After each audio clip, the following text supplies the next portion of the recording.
ডাব্লিউডাব্লিউতে আমরা প্রতিনিয়তই দেখে থাকি অনেক বড় বড় রেসলার ছোট ছোট রেসলারের কাছে হেরে তাদের ক্যারিয়ারকে প্রমোট করতে থাকে, আর তারপরেই তারা ডাব্লিউডাব্লিউ থেকে রিটায়ার করেন। ঠিক তেমনটাই রোমান রেঞ্জের সঙ্গেও ঘটেছে। নিঃসন্দেহে বর্তমান সময়ে রোমান রেঞ্জ ডাব্লিউডাব্লিউ এর অন্যতম জনপ্রিয় এবং সাকসেসফুল রেসলার। তবে রোমান রেঞ্জ জনপ্রিয়তা এবং সাকসেস একদিনেই পেয়ে যায়নি, বরং দিনে দিনে জনপ্রিয়তা পেয়েছেন এবং ডাব্লিউডাব্লিউ এর অন্যতম বড় সুপারস্টার হয়ে উঠেছেন। রোমান রেঞ্জ এই পর্যায়ে আসার আগে ডাব্লিউডাব্লিউ এর অনেক বড় বড় লিজেন্ডকে হারিয়েই এই পর্যায়ে এসেছেন। চলুন আজকের এই ভিডিওটিতে এমন 5 জন লিজেন্ড সম্পর্কে জেনে নেওয়া যাক যারা রোমান রেঞ্জের কাছে হেরে রোমান রেঞ্জের ক্যারিয়ার উপরে তুলেছেন। Number 1, triple H versus Roman range. 2015 সালের টিএলসি প্রিমিয়াম লাইভ ইভেন্টে রোমান রেঞ্জের কাছে ভয়ঙ্কর আক্রমণের শিকার হয়েছিলেন ট্রিপল এইচ। এরপরে 2016 সালের রয়্যাল রাম্বলে অংশগ্রহণ করে রোমান রেঞ্জকে হারিয়ে ট্রিপল এইচ তিনি ওয়ার্ল্ড হেভিওয়েট চ্যাম্পিয়ন হয়েছিলেন। তবে পরবর্তীতে রেসেলমেনিয়ার জন্য অফিসিয়ালি কনফার্ম করা হয়েছিল Roman Reigns versus triple H এর মধ্যে ওয়ার্ল্ড হেভিওয়েট চ্যাম্পিয়নশিপের জন্য একটি ম্যাচ। তবে রেসেলমেনিয়াকে সামনে রেখে মানডে নাইট রোয়ার এপিসোডে খুবই ভয়ঙ্কর আক্রমণ করেছিলেন রোমান রেঞ্জ ট্রিপল এইচকে। রোমান রেঞ্জ ট্রিপল এইচকে আক্রমণ করতে করতে ব্যাক স্টেজে নিয়ে যান এবং ব্যাক স্টেজে আক্রমণ করতে করতে ট্রিপল এইচকে রক্তাক্ত করে দেন। এমনকি এলইডি মনিটর দিয়েও ট্রিপল এইচকে ভয়ঙ্কর আক্রমণ করেছেন রোমান রেঞ্জ। তবে পরবর্তীতে রেসেলমেনিয়া 32-এ ট্রিপল এইচ এবং রোমান রেঞ্জের মধ্যে একটি ম্যাচ অনুষ্ঠিত হলে সেই ম্যাচটিতে রোমান রেঞ্জ এবং ট্রিপল এইচ তারা দুজনেই অসাধারণ পারফরমেন্স দিয়েছেন।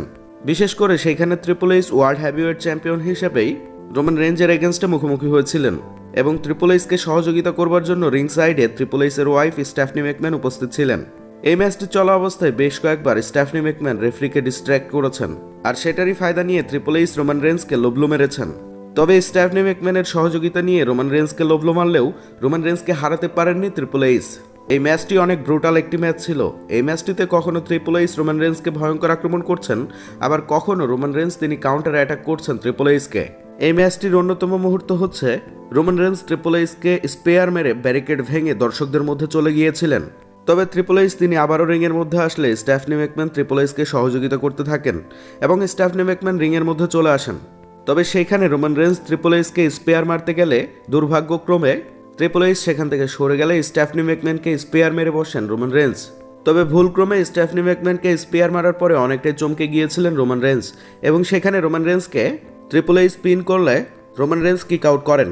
তবে এরপরে স্ট্যাফনি ম্যাকম্যান হাতুড়ি দিয়ে ট্রিপল এইচকে সহযোগিতা করেছেন এবং হাতুড়ি দিয়ে যখন রোমান রেঞ্জকে আক্রমণ করতে যাচ্ছিলেন ট্রিপল এইচ, ঠিক সেই সময় রোমান রেঞ্জ এসে সুপারম্যান পাঞ্চ মারেন এবং পরবর্তীতে স্পিয়ার হিট করে ট্রিপল এইচকে হারিয়ে সেইখানে নতুন ওয়ার্ল্ড হেভিওয়েট চ্যাম্পিয়ন হয়ে যান রোমান রেঞ্জ। এভাবেই রোমান রেঞ্জের কাছে হেরে রোমান রেঞ্জকে প্রমোট করেছেন triple H. Number 2, Roman Reigns versus John Cena. 2017 সালে রোমান রেঞ্জ এবং জন সিনার মধ্যে অসাধারণ একটি স্টোরি লাইন দেখা গিয়েছিল। 2017 সালে এদের ম্যাচটি অনুষ্ঠিত হবার আগে বেশ কয়েকবার রোমান রেঞ্জ এবং জন সিনাকে ফেস টু ফেস দেখা গিয়েছে।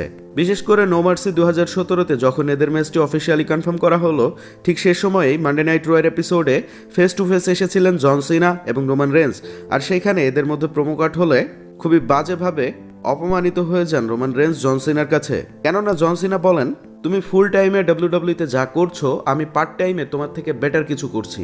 আর এই বিষয়টি দর্শকরাও বেশ ভালোভাবেই অ্যাকসেপ্ট করেছিলেন।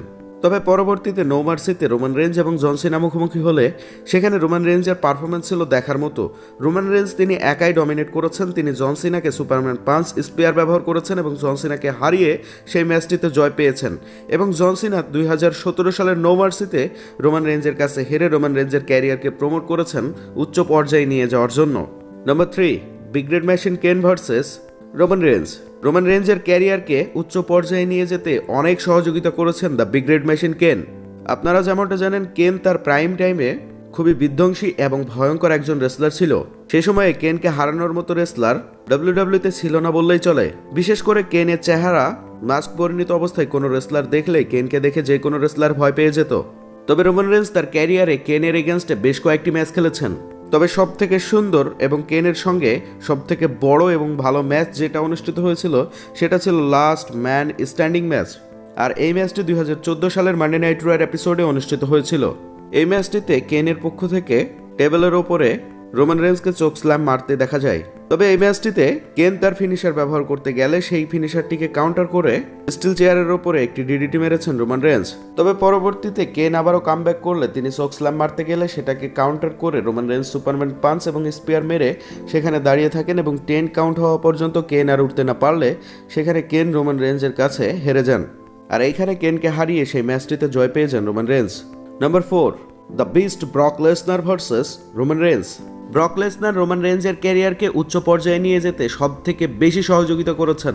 রোমান রেঞ্জ এবং ব্রক লেসনার অনেকবার মুখোমুখি হয়েছিল ডাব্লিউডাব্লিউতে, যে সময়ে রোমান রেঞ্জ তিনি অনেকটাই দুর্বল বা অতটাও জনপ্রিয় ছিল না। সে সময় রোমান রেঞ্জ এবং ব্রক লেসনার বেশ কয়েকবার মুখোমুখি হয়ে রোমান রেঞ্জকে হারিয়েছিলেন ব্রক লেসনার। রেসলমেনিয়া 31 থেকে শুরু করে রেসলমেনিয়া 34 পর্যন্ত বেশ কয়েকটি ম্যাচ অনুষ্ঠিত হয়েছিল ব্রক লেসনার এবং রোমান রেঞ্জের মধ্যে। আর সেই ম্যাচগুলোতে ব্রক লেসনারকে হারিয়ে জয় পেতে পারেনি রোমান রেঞ্জ, বরং রোমান রেঞ্জকে হারিয়ে দিয়েছিলেন ব্রক লেসনার। এমনকি গ্রেটেস্ট রয়্যাল রাম্বল ম্যাচটিতেও স্টিল কেজ ম্যাচে ব্রক লেসনারের কাছে হেরে যান রোমান রেঞ্জ। অর্থাৎ টানা সিঙ্গেলস ম্যাচে ব্রক লেসনারের কাছে হারতে থাকেন রোমান রেঞ্জ। তবে পরবর্তীতে সামার স্ল্যামের জন্য ইউনিভার্সাল চ্যাম্পিয়নশিপের জন্য একটি ম্যাচ কনফার্ম করা হলে সেই ম্যাচটিতে ব্রক লেসনার এবং রোমান রেঞ্জ মুখোমুখি হয়েছিলেন এবং সেখানে রিং সাইডে দাঁড়িয়েছিলেন money in the bank winner Braun Strowman. এবং ব্রন স্ট্রোম্যান কিছুটা ব্রক লেসনারকে ডিস্ট্র্যাক্ট করলে ম্যাচের শেষ পর্যায়ে সেই স্পেয়ার মেরে ব্রক লেসনারকে পিন করে জয় পেয়ে যান রোমান রেঞ্জ এবং রোমান রেঞ্জ সেখানে ব্রক লেসনারকে হারিয়ে ইউনিভার্সাল চ্যাম্পিয়ন হয়ে গিয়েছিলেন।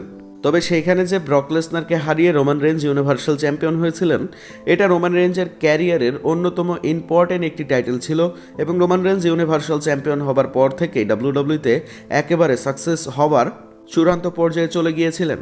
অর্থাৎ ব্রক লেসনার তিনিও রোমান রেঞ্জকে যথেষ্ট প্রমোট করেছেন। Number 5, the deadman undertaker versus Roman Reigns. WrestleMania 33-এ আন্ডারটেকার মুখোমুখি হয়েছিলেন রোমান রেঞ্জের এগেনস্টে সিঙ্গলস ম্যাচে।